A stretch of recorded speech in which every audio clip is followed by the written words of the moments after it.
This is a choke cherry bush, and you can see it's got these funny little growths on some of the stems. This is what's known as black knot. It's a fungal disease. The problem with the disease, of course, it affects all prunus species.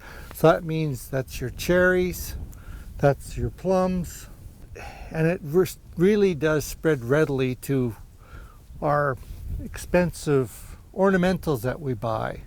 So it's a case, if you find some growing on your plum or your cherry tree, the recommendation is cut it off, burn it someplace else.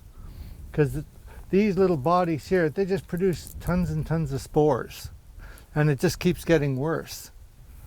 So if you've got a case where you're putting in some ornamental plants that are in the prune family, you might want to make sure that there's none of this choke cherry around with the black knot. But sanitation's the only thing to do. It's not much point trying to spray it with anything. And it does spread very readily. So keep your eyes peeled, clean it up, and hope that it's, or better yet, hope it never gets on your bushes and trees.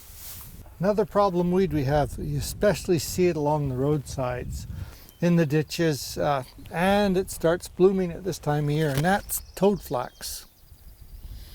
It's got a very extensive root system. Often it's been called buttern eggs because of the flower. You got that light yellow, dark yellow.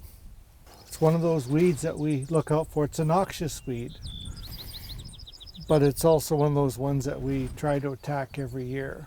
You can see all these little shoots coming up.